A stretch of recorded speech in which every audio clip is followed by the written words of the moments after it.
Damos paso a nuestro siguiente tema, que es seguridad social, a cargo del maestro Sergio Carlos Guzmán Reyes. Adelante, maestro. Muchas gracias.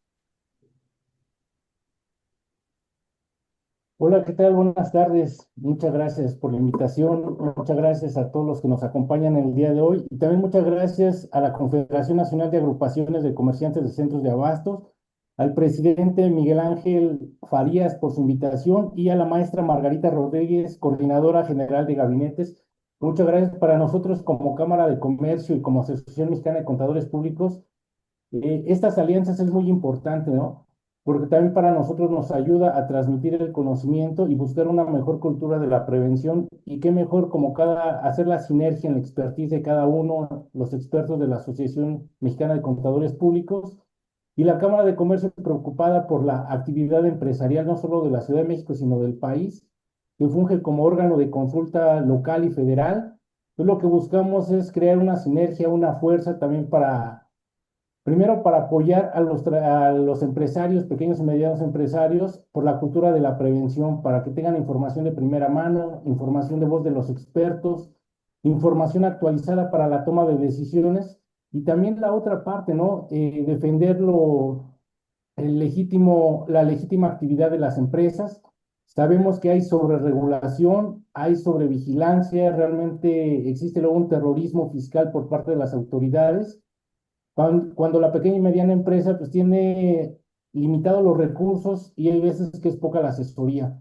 Entonces, en esta parte es donde nosotros nos complementamos, hacemos la sinergia y buscamos traerles temas de interés y sobre todo en este enero 2026, traerles información que hay que aplicar para 2026, tomar precauciones, tomar decisiones y también vigilar puntos. Y en esta parte yo les voy a platicar de seguridad social. La parte de seguridad social, aunque traemos realmente pocas modificaciones para 2026, pero hay muchas que sí aplican para este 2026 que ya se las voy a ir platicando y se van a dando cuenta que muchas veces no las tenemos presentes en esa parte. Las vamos dejando de largo. Hay veces que nos preocupamos más por los temas fiscales, federales, IVA, ISR, el CFDI en esa parte, pero hay que cuidar la otra parte, la parte de seguridad social, que implica muchas aristas para las pequeñas y medianas empresas. Si no las vamos vigilando, nos afecta en el costo, nos afecta en nuestro margen de utilidad y sobre todo en la parte financiera y en la operatividad de las empresas. El día de hoy les voy a platicar del salario mínimo, los ajustes claves en el seguro social que hay que tomar en cuenta, la parte de pensiones, aunque no hay modificaciones, pero sí ya hay incrementos que nos afectan, y sobre todo esa parte de ir pensando en el futuro, de dónde queremos llegar, cuándo lo queremos tomar, porque muchas veces las vamos dejando a la ligera, y cuando llega el tiempo, pues ya es demasiado tarde, ¿no? Y la otra parte de la jornada laboral, que ya desde el año pasado ya estamos avisados, ya inició la transición de la propuesta. Entonces, en esta también hay que tener en cuenta porque para muchos sectores nos afecta, a otros sectores no nos afecta, pero sí ver cada uno de los detalles y cada uno de los puntos que necesitamos. Bueno, la primera que tenemos es la parte de la modificación o al aumento al salario mínimo general. Aunque sabemos que esta ya llevamos bastante más desde el sexenio pasado, los incrementos demasiados altos que nos afectan a nosotros, la parte más alta que tenemos en las empresas. Lo más fuerte que pagamos son los sueldos, la renta, y es de ahí donde absorbe la mayor cantidad de gastos, ¿no? Y si no lo tenemos controlado, pues realmente se nos puede salir de las manos y realmente estar en problemas. Este aumento que tuvimos para este año fue del 13% en el salario mínimo general, que quedó en 315, el salario mínimo general de la zona norte en 440 pesos. Yo les pongo aquí la liga, donde lo pueden checar en el diario oficial de la Federación. Entonces, sobre donde partimos. Pero esa parte es como el punto de referencia, porque luego también las empresas cometemos el gran error de que registramos a los trabajadores con el salario el mínimo mínimo, pero sí hay que tener en cuenta los factores, cuál es el puesto, cuáles son las actividades que tienen, cuál es el giro de nuestra empresa, porque si no luego caemos en incidencias que la misma autoridad, el mismo Seguro Social y sobre todo con el intercambio de información, se da cuenta de que estamos incurriendo en varias inconsistencias, ¿no? Tenemos gerentes, tenemos directores generales de venta, repartidores con el salario mínimo, pero mínimo literal. Entonces esa parte es donde nos pone en riesgo para tener esta parte en consideración. La parte también que ya salió ya vigente para el 1 de febrero de este año, son los valores de la unidad de medida y actualización. Como sabemos, desde hace muchos años está separada la parte del salario mínimo con la famosa UMA que manejamos actualmente para no tener el mismo volumen, pero casi van por la misma cantidad, que la UMA siempre está un poquito más abajo. En estos dos puntos, ¿para qué nos afectan? Para el pago de cuotas obrero patronales, porque también hay que actualizar los salarios mínimos y hay que actualizar las sumas para este febrero para los pagos del Seguro Social. Es algo que luego no realizamos y al momento sabemos que los cálculos los realizamos por las liquidaciones del Seguro Social en automático, pero no están actualizadas. ¿Y qué pasa? Seguimos pagando con lo que traemos del ejercicio 2025. De repente nos llegan los requerimientos, ¿no? Que no le checa la autoridad con lo que nosotros estamos declarando y pagando. Y es cuando llegan ahí los requerimientos por diferencias, actualización, recargos y multas para el Seguro Social y para el Infonavit. Entonces hay que tener en cuenta esta parte de actualizaciones. Y es de aquí donde partimos esta parte. Siempre hacemos hincapié en la parte de la actualización del salario mínimo y de la UMA, porque luego tenemos diferencia de la diferencia de la diferencia, porque tenemos un salario en contratos, tenemos un salario en cuando timbramos en los recibos de nómina, tenemos un salario en la parte en lo que declaramos o pagamos las liquidaciones del Seguro Social, y luego tenemos otro salario con el que registramos en la contabilidad. Entonces tenemos cuatro salarios que en teoría y en estricto sentido los cuatro tendrían que ser el mismo, pero hay veces que lo actualizan en la nómina, pero no lo actualizan para el Seguro Social o no lo actualizan en el contrato o no lo registraron adecuadamente. Entonces terminamos con cuatro diferencias, si no es que más, porque luego también entran las contribuciones locales aquí el impuesto sobre nómina en cada entidad. Entonces hay que tener cuidado que nos amarren todas esas partes y es un punto de referencia la actualización del salario mínimo y la actualización de la UMA y de ahí partir y tener esas referencias.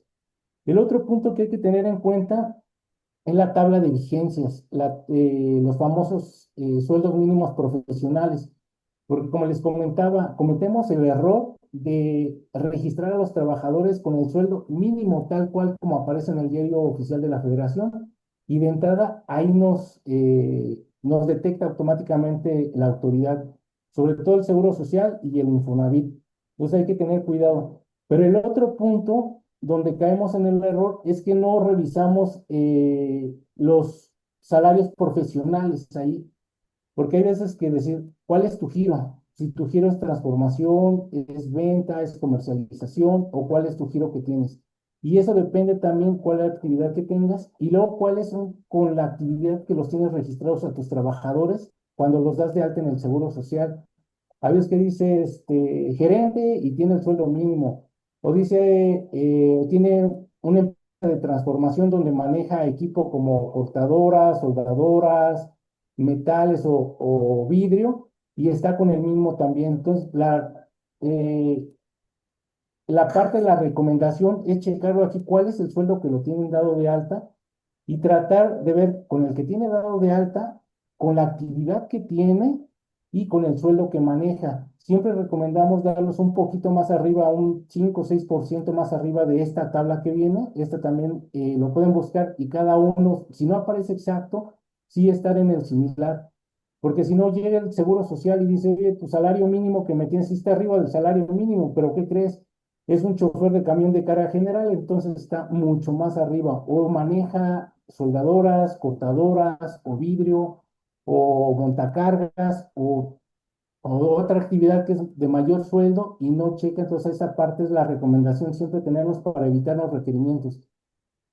Como bien recordamos, igual que el SAT, el Seguro Social tiene facultades de revisar 5 años hacia atrás. Entonces, si llega en 2026, en enero, y te sabe que tus sueldos no me checan, puede agarrar y revisar 2025, 24, 23 y revisar 5 años hacia atrás y decir, tus sueldos estaban mal, entonces te los voy a actualizar, me vas a deber la diferencia, actualización, recargos y multa todavía. Entonces, hay que evitar estos focos focos rojos y tener los sueldos correctos profesionales y no caer ahí en problemas con la autoridad, sobre todo con el Infonavit y Seguro Social. Entonces, algunos de los ajustes que tenemos en esta parte del Seguro Social, que ya los traíamos desde años anteriores, que es el incremento gradual en las cuotas obrero patronales de cesantía, edad avanzada y vejez. Ya estamos avisados desde el 2020, que entraron en vigor en 2023. Y esto también como empresarios hay que tenerlos en cuenta, que van a llegar hasta el 2030. ¿Y eso en qué nos afecta? Nos va a afectar en nuestro margen de utilidad, que nuestros sueldos van a ser más altos y sobre todo hay que ir analizando el incremento que vamos a tener. Porque si ya vamos tomando en cuenta cada año qué actualizaciones tenemos, actualización de salario mínimo, la UMA, las cuotas obrero patronales de edad avanzada y vejez, más la inflación, cuánto nos están incrementando los gastos y los costos. Y muchas veces del otro lado nuestros productos no podemos incrementar ni siquiera lo de la inflación, porque incrementar a veces un 1% o un peso de nuestros productos salimos del mercado. Entonces hay que tener cuidado financieramente para no salir del mercado y estar de la manera correcta, ¿no? Que son implicaciones que puede tener el mal control o el desconocimiento de estos incrementos en las finanzas de las empresas para no solo 2026, sino 2027 y hasta el 2030. O sea, hay que tener en cuenta estas modificaciones que vamos a tener. Desde el 2020 ya estábamos avisados y precisamente nos dieron esta tablita que luego la dejamos de largo o muchas veces ni la conocemos.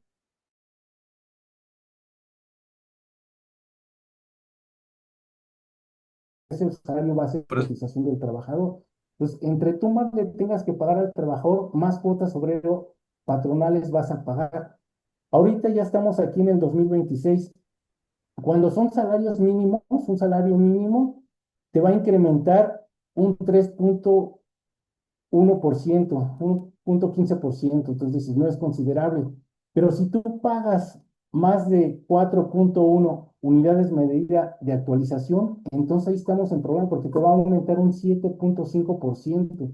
Y esto súmale lo que les decía, la inflación, este incremento, más lo del salario mínimo y costos adicionales, pues se puede disparar. Y sobre todo ir proyectando, ahorita aunque ya estamos pensando qué vamos a hacer en 2026, también deberíamos estar proyectados para 2030 porque prácticamente nos vamos a ir en un incremento del 11%. Entonces hay que tener cuidado dónde queremos llegar. Ya estamos avisados, ya tenemos los porcentajes y hay que ir tomando decisiones financieras dentro de nuestra empresa en la cuestión de sueldos, de costos, de margen de utilidad y sobre todo de la operación para tener en cuenta estos incrementos. Entonces, esta tablita la conocemos desde 2020, inició en 2023 y la tenemos hasta 2030. Hay que tener cuidado los incrementos y sobre todo cuando tenemos más de 4,0 unidades de medida y actualización, porque sí, los incrementos son bastante considerables.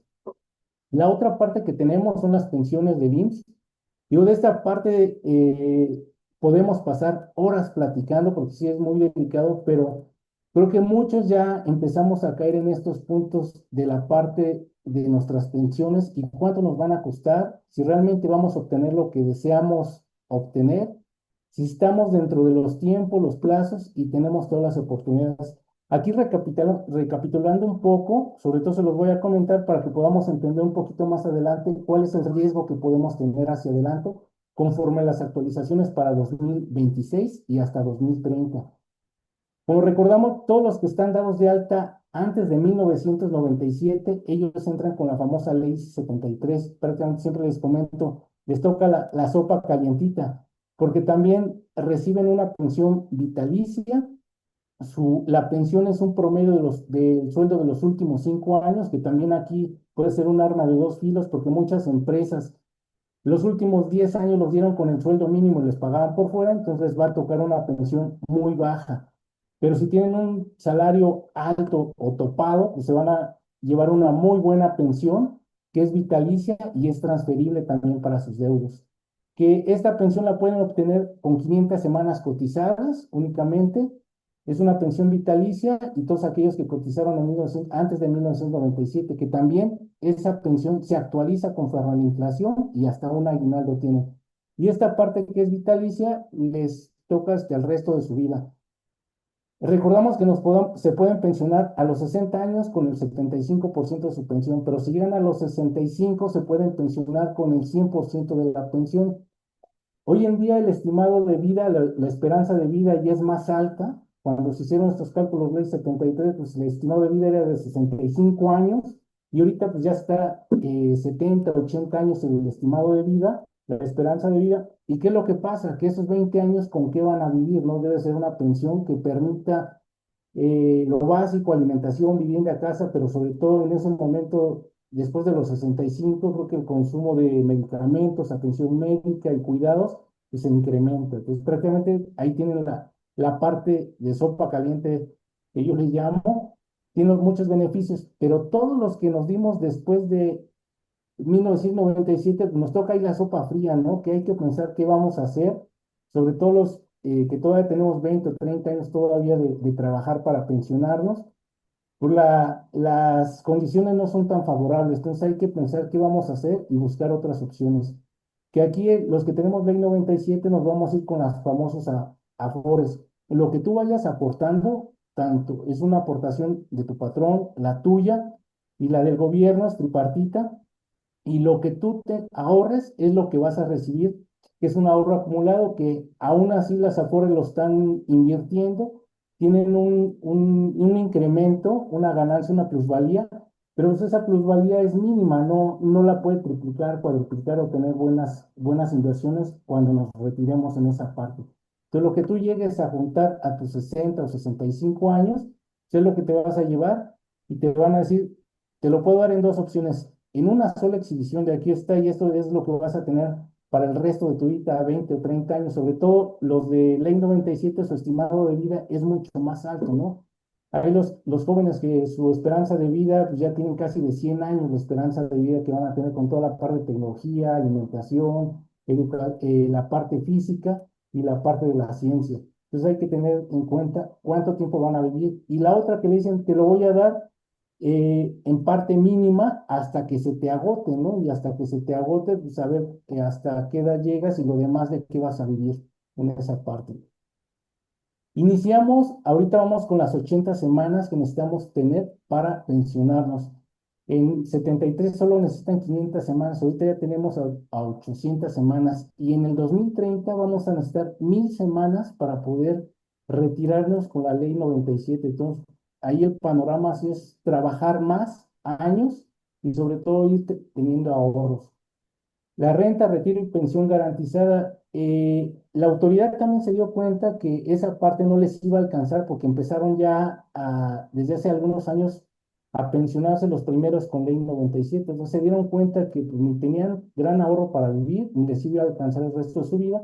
Y por eso la autoridad dijo, hay una pensión mínima garantizada, que ahorita para este 2026 es de 10,600 pesos. Porque muchas veces cuando hacemos el cálculo de las personas que se van a retirar, pues resulta que les toca una pensión de 4,000, 4,200 pesos que me ha tocado ver, que ni siquiera es lo del salario mínimo.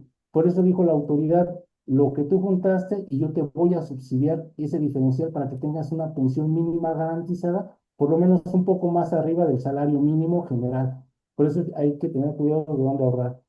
Y todos los que cotizamos desde julio de 97, bueno, aquí les va un tip para todos aquellos que están en ley 97.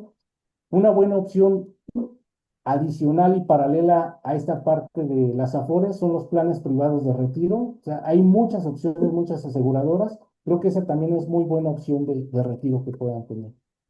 Y es aquí cuando nos vamos, todos los que están en la ley 73, que muchos dicen, ok, ¿cómo puedo hacer para maximizar mi pensión?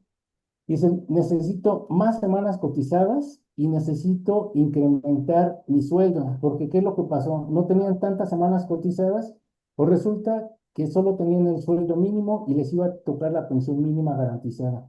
Y la autoridad desde hace muchos años nos dio la opción de la modalidad 40, que te dice, tú puedes pagar tus aportaciones voluntarias independientemente si ya estás trabajando o no estás trabajando, para incrementar tu pensión. Y sobre esto, esta es la recomendación que se haga antes de los 65 años y sobre todo antes de los 60 para que lleguen 62 años y se puedan retirar y tengan una pensión alta, que me ha tocado ver casos que le están pegando a pensiones de 60 a 70 mil pesos mensuales, ¿no? Y vitalicios. Pero la autoridad también ya no, cada vez nos las ha complicado un poquito más, porque me dices, me vas a pagar en modalidad 40, pero vas a tener un incremento desde 2023 hasta 2030. Y ahorita vamos en la parte de un incremento del 14,43%. Entonces, anualmente vienen pagando 136 mil pesos anuales, mensualmente 11,234 los que tienen la opción de la modalidad 40.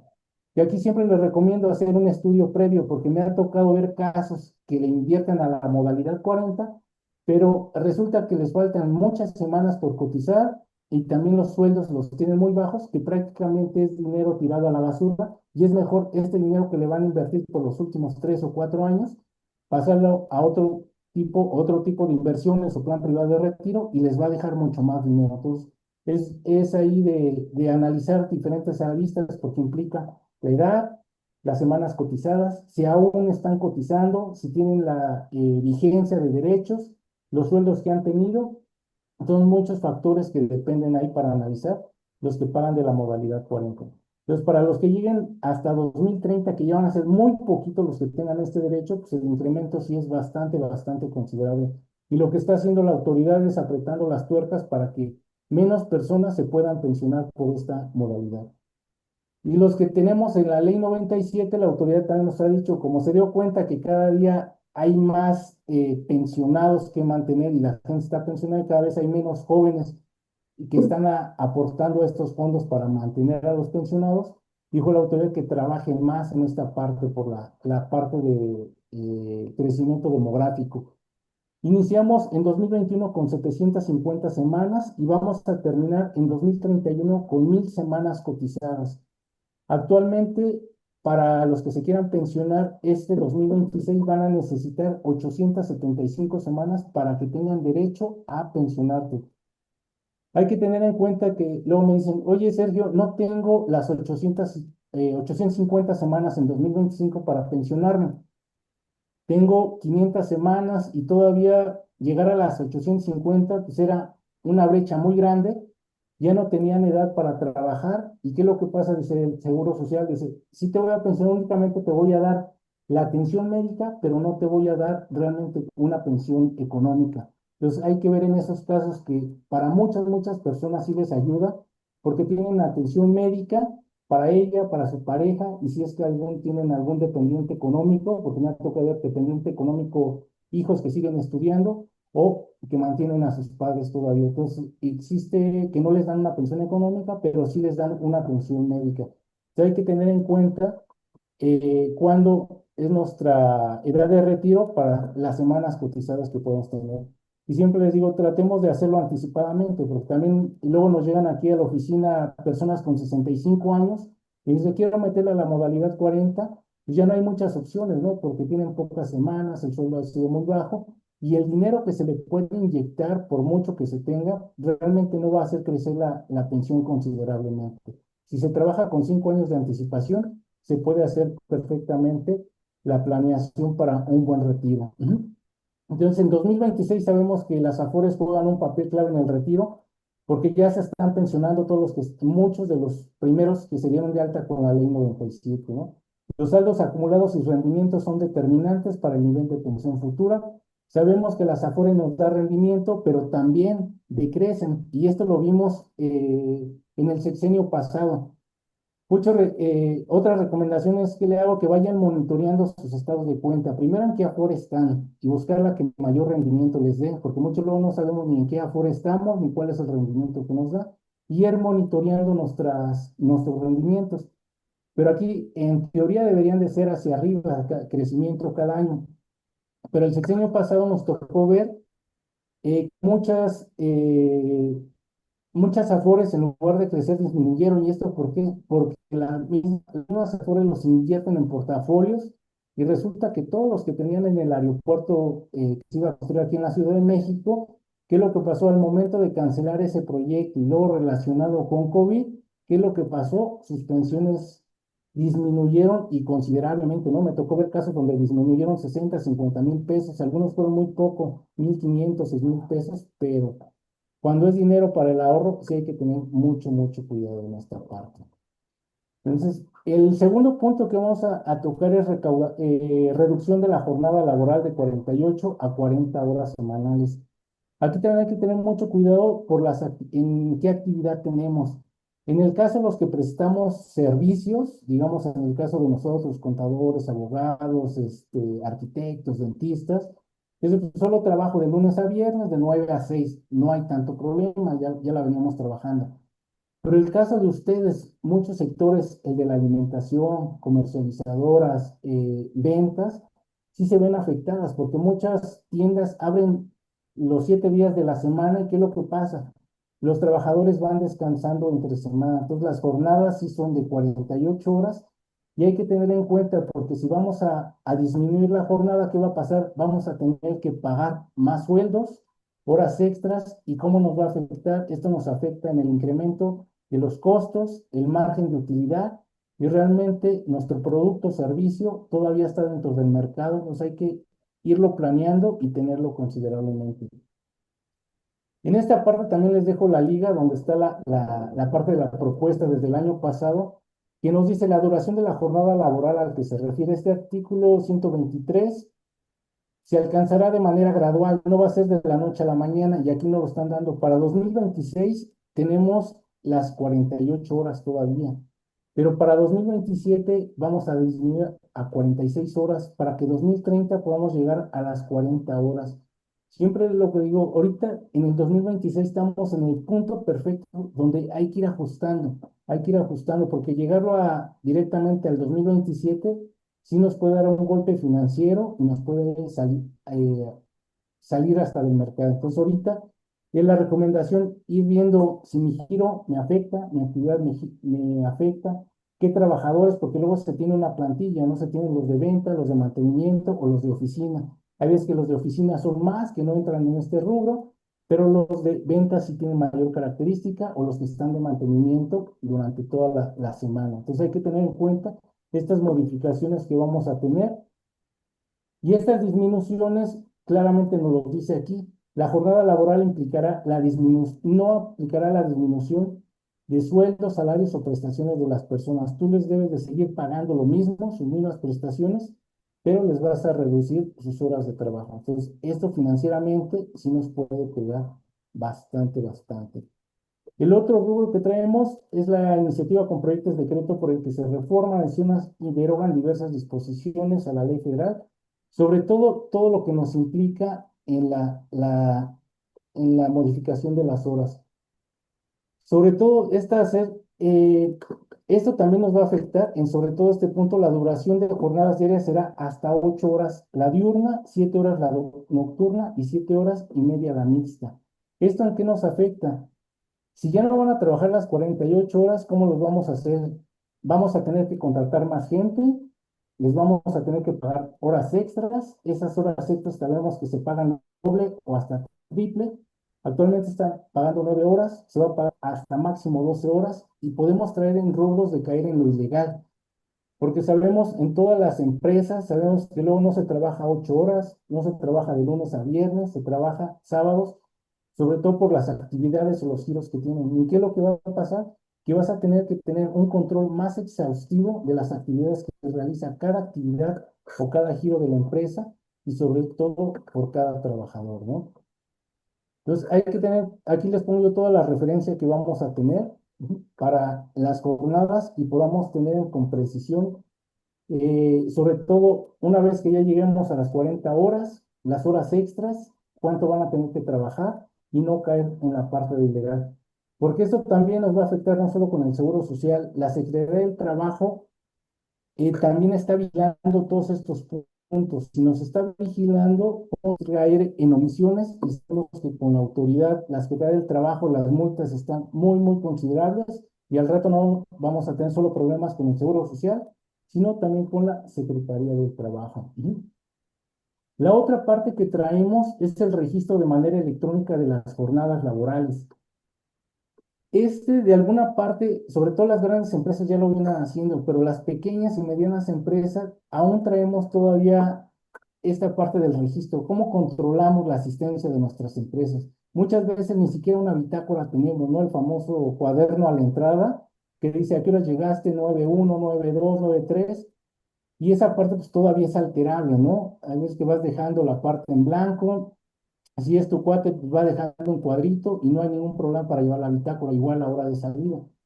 Pero ya nos dicen que registrar de manera electrónica la jornada laboral de cada persona, trabajador, incluyendo el horario, inicio y finalización, así como proporcionarlo a la autoridad cuando se requiera, para efectos del Seguro Social, para efectos de Infonavit, para efectos también de Secretaría de Trabajo y Previsión Social. Y esto también puede implicar también para la parte de contribuciones locales en cada estado de la República. Entonces hay que tener mucho cuidado en esta parte de que el personal se registre, pero más aún la salida, ¿no? Porque entonces en la entrada puedo tener problemas que llegue 9:10, 9:15, sin ningún problema, no le pongo retardo, no lo sanciono administrativamente, pero la salida es donde podemos tener los problemas, que muchas veces en las empresas sabemos que hay urgencia, hay jornadas laborales extensas, o sobre todo la temporalidad. Todos sabemos que en todos los negocios hay temporalidades, temporales, digamos, decembrina, ciertas festividades, que no trabajan sus 8 horas, sino trabajan aún más, pues habrá que tener controles electrónicos para que quede el registro adecuado y también se resguarde de manera adecuada para en el momento que llegue a tener la autoridad. Entonces, hay que tener cuidado y prevención en esta parte, ¿no? En este segundo punto también traemos esta parte de la Ley General para prevenir en materia de trata de personas y para la protección de asistencia a las víctimas de estos delitos. Esto ya lo traemos desde hace 2 años, pero en el 2025 de alguna forma no fue implantado, pero también por parte de la autoridad también no fue sancionado. Ya estaba en ley, ya estábamos avisados, pero ahora sí para 2026 ya estamos más que avisados y sobre todo deberíamos de tener ya controles de cuánto van a ser las sanciones para esta parte. Porque en el primero dice, será sancionado con una pena de 3 a 10 años de prisión y de 5,000 a 50,000 días de multa quien explote laboralmente a una o más personas. Y esta parte de explotación, pues es como todavía podemos hacer muy ambiguo. ¿Qué es lo que pasa cuando nos demanda el trabajador? ¿Sobre quién cae toda la responsabilidad de las pruebas? Sobre nosotros como patrones, ¿no? Como patrones tenemos que responderle y decirle, mira, sí trabajó aquí solo 3 meses, trabajó de 9 a 6, se le capacitó, se le dio uniforme, se le dio equipo de protección, porque luego de aquel lado, cuando nos demanda, ¿qué pasa? Dice, pues mi sueldo era de gerente, me explotaban, mis prestaciones no tenía, nunca me dieron equipo de protección, nunca me dieron capacitación. Entonces hay que tener cuidado en esa parte y sobre todo hacer hincapié que dice sometiendo a las personas a prácticas que atenten contra su dignidad. Y esta parte pues también es muy ambiguo, que le puedas hablar con voz alta, que no puedas hasta, no palabras antisonantes, pero sí que las puedas humillar. Entonces hay que tener cuidado con estas eh, posibles sanciones que podamos tener. Y la otra, condiciones peligrosas o insalubres sin la protección necesaria de acuerdo a la legislación laboral o normas existentes para el desarrollo de una actividad industrial. Si nos vamos a la parte más sencilla o más simple, tenemos un ejemplo, la famosa ley silla, ¿no? ¿Qué pasa con los oficinistas que les debes dar una silla ergonómica con ciertas características, un escritorio también que no pueda tener lesiones? Pero ya si nos vamos a los extremos, ¿qué pasa cuando tenemos personas que cargan o descargan camiones? ¿Qué pasa cuando tienen que estibar? ¿Qué pasa cuando manejan maquinaria de corte? ¿Qué pasa cuando manejan maquinaria que tiene líquidos inflamables? ¿Qué pasa también cuando se ve afectada en su salud, como el polvo, ciertos materiales químicos? Entonces, esa parte hay que tener cuidado de la capacitación que tenga el equipo y que ser constante y sobre todo también que quede evidenciado. Esta parte siempre la hemos tenido toda la vida de las comisiones mixtas en cada entidad, pero luego las dejamos de lado y cuando llega la autoridad y me dice, a ver, dame tus comisiones, pues resulta que no existen todavía y es ahí donde nos pueden sancionar y hasta nos pueden poner en riesgo el patrimonio. También sé que existe una manifestación manifiesta desproporcionada entre la cantidad de trabajo realizado y el pago efectuado, ¿no? Porque muchas veces también en el Seguro Social, ¿qué es lo que hacemos? Los damos de alta como auxiliar administrativo, como auxiliar, y resulta que están teniendo otro tipo de actividades, ¿no? Están estivando cajas, están manejando equipo flamable o están manejando equipo de corte. Entonces, también eso los puede poner en riesgo y eso nos vamos a la tabla de salarios mínimos profesionales. Tú los das de alta con un auxiliar administrativo, pero resulta que está haciendo actividades fuera de la empresa, actividades de corte con maquinaria o actividades que pueden poner riesgo en su vida, ¿no? El simple hecho de salir fuera de la empresa, a estar fuera de la empresa como repartidor, vendedor, pues ya es otro tipo de actividad, ¿no? Y también las jornadas de trabajo por encima de lo estipulado de la ley, que los dejes trabajando más de las 8 horas, que sobrepase las 9 horas extras, entonces también puedes estar en problemas y las multas están considerables. Y sobre todo hay que tener cuidado tratándose de personas pertenecientes a pueblos y comunidades indígenas y afromexicanas. Las personas previstas serán de 4 a 12 años de prisión y de 7,000 a 70,000 días de multa. Entonces hay que tener cuidado de no caer en estos puntos y también de no tener tanta problemática, sobre todo a futuro. Y en consideraciones finales, también para ir cerrando en esta parte, sobre todo, les recomendamos a las empresas considerar el impacto de estos incrementos, aunque en realidad ya lo tenemos, ya pagamos la primera quincena, ya estamos prácticamente calculando para pagar la segunda quincena y hay que ver si se actualizaron los salarios mínimos, si se actualizó en el timbrado, si se actualizó en el SUA, si se actualizó también la parte también en el portal del SAT, porque independientemente de que lo actualicemos nosotros en nuestro SUA, hay que mandar las incidencias actualizadas con los incrementos de salario mínimo, ¿no? Muchas empresas, aunque tienen el salario mínimo, que es erróneo, en automático, cuando tenemos estos incrementos de salario mínimo, el Seguro Social los actualiza en automático. Y luego dices, ¿por qué me está cobrando de más? Pero automáticamente los actualizó. Pero también es erróneo porque debe ser el salario mínimo profesional. Entonces, estos impactos y sumado a las cuotas obrero patronales que ya veíamos cuánto traemos para 2026 y cuánto va a ser para 2030, cuánto nos va a afectar. Luego la inflación y luego la otra parte que traemos la competencia desleal, cuánto nos afecta a nosotros como empresarios y si realmente nos permite estar dentro del mercado, ¿no? Entonces, realizar ese impacto que vamos a tener en los incrementos de sueldo y sobre todo irnos anticipando, ir viendo cuánto nos va a afectar 2027, 28, 29 y 30 para ir ajustando nuestros costos, pero sobre todo también nuestros precios y estar dentro del mercado. Y el otro punto, el último, ayudarnos de la parte de la tecnología. Digo, hay muchos que son empresas pequeñas que todavía siguen llevando su nómina en Excel. Digo, no es malo, las podemos hacer, que bien alimentado y bien calculado los datos son correctos, pero se le implica muchas horas hombre, pero sobre todo el riesgo de error humano es muy, muy enorme, ¿no? Hoy en día ahí en el mercado hay muchos software, me dice, recomiéndame uno, pero depende de muchos factores. ¿A qué te dedicas? ¿Cuántos trabajadores tienes? Si tu nómina es mensual, es quincenal, si son prestaciones superiores a la ley, implica muchos factores para tener en esta parte. Entonces, esto lo pueden checar directamente con sus contadores para ver que tengan el software adecuado y que esté alimentando la parte del seguro social, el timbrado de nómina, lo que están pagando, lo que están registrando para el seguro social Infonavit y también para contribuciones locales, en este caso impuestos sobre nómina.